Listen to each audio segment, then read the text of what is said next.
इस वक्त हमारी मौजूदगी गाजीपुर के सरजू पांडे पार्क में है।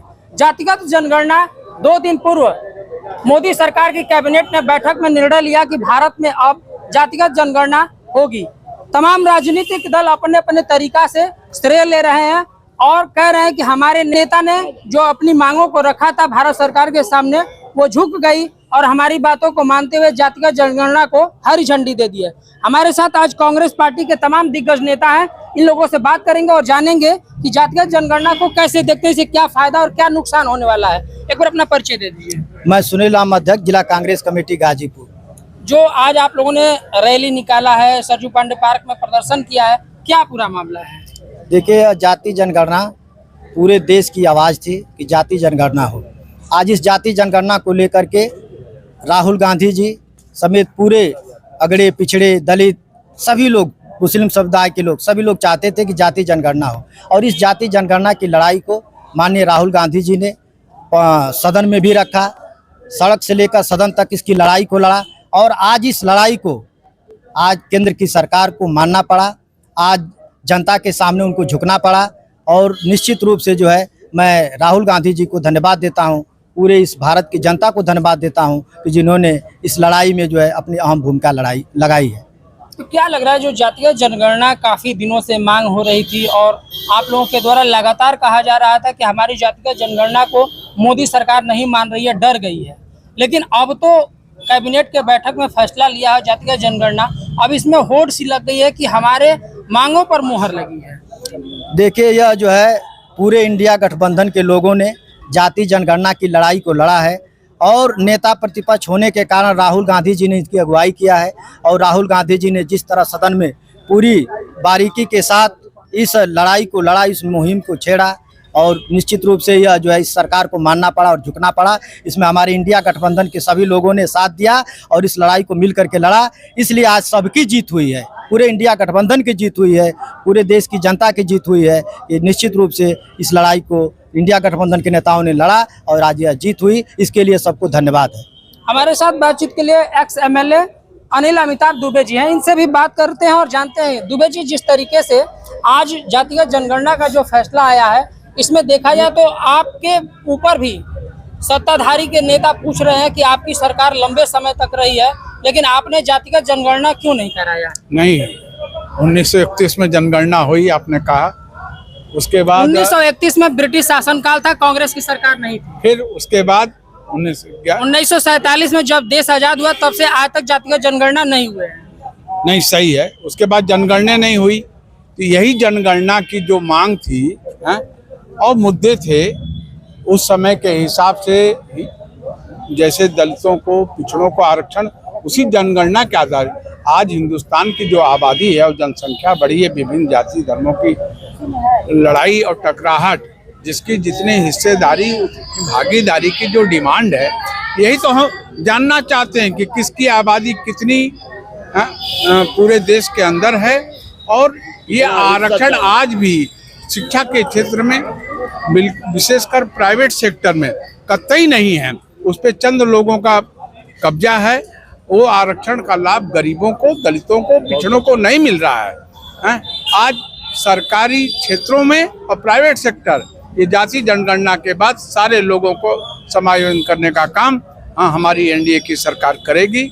और इसके लिए आज तो हम लोग अपने नेता राहुल गांधी को और कांग्रेस पार्टी को और इंडिया गठबंधन को धन्यवाद देने के लिए यात्रा निकाले हैं, जो इस लड़ाई में लंबे समय से हमारे साथ इस लड़ाई को सदन के अंदर और सदन के बाद हम निर्णायक फैसले पर थे। तब भारतीय जनता पार्टी और उसके सहयोगी दल के लोग, जब इनकी आवाज और सांसें बंद थी, तब राहुल गांधी जब ये समझ गए कि इस पे सरकार टूट जाएगी, सरकार गिर जाएगी और राहुल गांधी की जीत होगी, तब इन लोगों ने तत्काल बैठक बुला करके कैबिनेट की इसका निर्णय दिया है।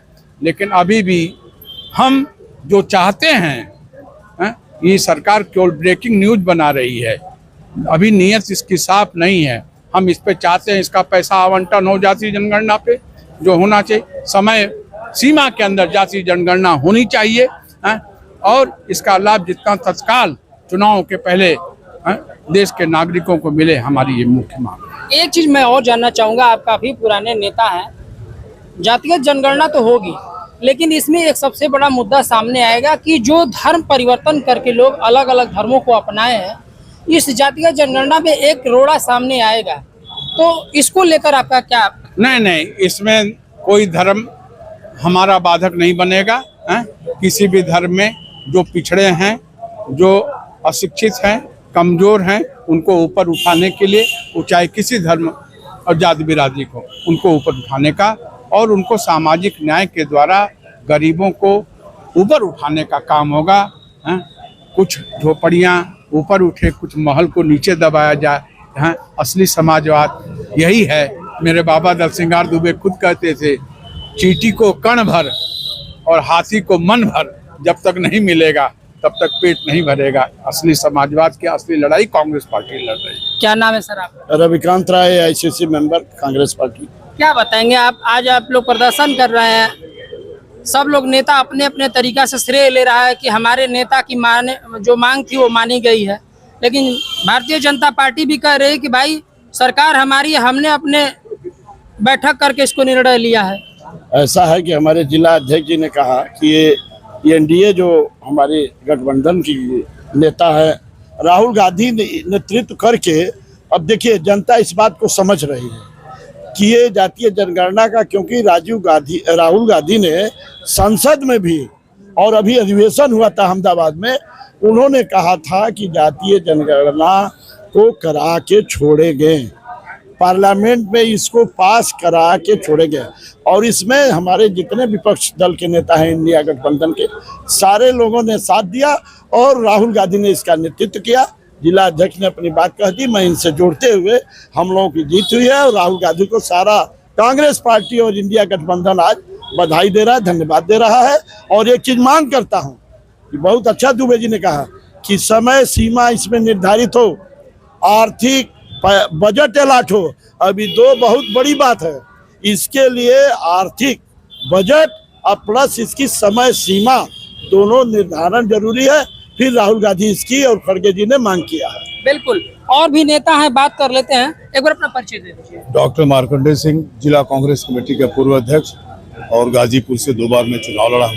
आपसे मैं अलग बात करूंगा कि जिस तरीके से जातिगत जनगणना की बात हो रही है, इसमें एक मुस्लिम समुदाय है, उसमें कई जातियां होती हैं, तो जब उस गणना की होगी तो उसमें आरक्षण अलग अलग तरीके से दिया जाता है। तो इस पूरे को कैसे देखते हैं और क्या होना चाहिए? देखिए, राहुल गांधी जी का बहुत ही कॉन्सेप्ट क्लियर है। राहुल गांधी ने जब इस देश में यात्रा शुरू की और 6500 किलोमीटर की यात्रा की, लाखों करोड़ों लोगों से जब वो जुड़े, तो उन्होंने जो समाज के सबसे गरीब, सबसे कमजोर, सबसे वंचित लोगों से जब उनकी लगातार मुलाकातें होती रही, तो उन्होंने महसूस किया कि इस पूरे देश के अंदर जितने भी 6 लाख गांव हैं, जितने शहर हैं, जितने जिले हैं, जो लाभ है सरकार का वो मिल नहीं पा रहा है। जो गरीब लोग हैं, कमजोर, जो कांग्रेस का एजेंडा है जो 1885 से शुरू हुआ और आज तक चल रहा है, तो उस कांग्रेस के नेतृत्व में आप जो बात इंडिया गठबंधन के जो नेता बोल रहे हैं, हमारे अध्यक्ष जी ने कहा, हमारे सारे नेताओं ने कहा, उसमें राहुल गांधी जी का बात सीधा सीधा सवाल सपाट है कि लाभ मिले, सबको मिले, क्योंकि लाभ न मिलने की वजह से इतनी जिसे कहते हैं डिस्पैरिटी, इतनी असमानता हो गई समाज के अंदर कि गरीब गरीब ही रह गया और अमीर अमीर हो गया। इस चीज को वो चाहते हैं और ये हो रहा है। इसके लिए बहुत बहुत बधाई राहुल गांधी जी को और कांग्रेस के नेताओं को, इंडिया गठबंधन के नेताओं को, और उनकी बात को सुनी गई, क्योंकि जब तक ये सरकारें, ये कंटिन्यूस प्रोसेस है, सरकारें आती रहेंगी, जाती रहेंगी। आज का दौर दूसरा है। आज के दौर में हर आदमी चाहता है कि उसको काम मिले, उसको रोजगार मिले, उसकी सारी चीजें मिले। वो नहीं हो पा रहा है इस देश में। इस बात को राहुल गांधी बार बार कहते रहे, हर बात हर मंचों पर उठाते रहे। आज उनको ये सफलता मिली है और आज गाजीपुर कांग्रेस कमेटी ने सारे लोगों ने अपने पूरे जनपद की तरफ से राहुल गांधी जी को बधाई दिया। बिल्कुल। क्या नाम है आपका? मैं संदीप कुमार विश्वकर्मा, सर अध्यक्ष। क्या लग रहा है जातिगत जनगणना करा देने से कितना फायदा होगा और किसको फायदा होगा? जरूर, जाति जनगणना के लिए जो हमारे नेता राहुल गांधी ने भरपूर प्रयास किया और लोगों के साथ मिल करके जो ये लड़ाई लड़ी, उसकी ये जीत आम जनता के हित में होगी और आम जनता के लिए एक बहुत लाभकारी प्रयास है और इसमें लाभ मिलेगा भी। और मैं ये जानता हूँ कि जो हमारे शीर्ष नेतृत्व ने जो ये काम में हाथ डाला था उसमें उन्होंने सफलता पाई। वो सफलता हम सभी समाज के लिए है, सभी जाति के लिए, सभी वर्ग के लिए है और इसमें निश्चित तौर पे जो लाभ होगा वो सबके सामने आएगा। बिल्कुल। तो देखा आपने, हम तमाम लोगों से बातचीत कर रहे हैं, कुछ महिला भी हैं यहाँ पे, कांग्रेस नेता, इन लोगों से बात कर लेते हैं। क्या नाम हुआ आपका? महबूब निसा, कांग्रेस कमेटी की महिला जिला अध्यक्ष। अच्छा, ये बताइए, आप लोग नेतागिरी करते हैं और जिस तरीके से जातिगत जनगणना की बात आती है, आप मुस्लिम समुदाय से आती हैं, क्या लग रहा है उसमें भी कई जातियां होती हैं और उसमें भी कई विसंगतियां हैं, तो किसको किस दायरे में होगा तो लाभ मिलेगा और क्या होना चाहिए आपके हिसाब से? मुस्लिमों को कोई पार्टी कदर नहीं करती है कांग्रेस के अलावा। हम ही जानते हैं कि जो कांग्रेस में मुस्लिमों की कदर होती है वो किसी पार्टी में नहीं होती है। और अब सबको समझ में आ जाएगा कि मुस्लिम की तादाद कितनी है और मुस्लिम अब अधिकार अपना पाएगा। बहुत खुशी है कि कम से कम ये अधिकार हम लोग को मिलेगा और जाति जनगणना की वजह से हम लोग आज इतना खुशी हम लोगों को है कि राहुल गांधी हर पक्ष की लड़ाई के लिए वो जाति जनगणना कराएं। और आप जान रहे हैं कि मुस्लिम सब में भारी है। तो देखा आपने, हमने तमाम कांग्रेस के नेताओं से बात किया और जानने का कोशिश किया कि जिस तरीके से आज जातिगत जनगणना का आंकड़ा अब जुटेगा, अब इसकी गिनती होगी कि भारत में कितनी जातियां हैं और कितने लोग हैं, सबका एक आंकड़ा जब निकल के आएगा तो जो काफी दिनों से चलता चला आ रहा था कि जातिगत जनगणना हो जाने से आरक्षण में लाभ देने के लिए एक अलग सा आंकड़ा आ जाएगा। तो अब आने वाला वक्त और समय बताएगा कि जब जातिगत जनगणना होता है तो कौन किसको कितना लाभ मिलता है, ये तो आने वाला वक्त ही बताएगा। गाजीपुर से शशिकांत तिवारी।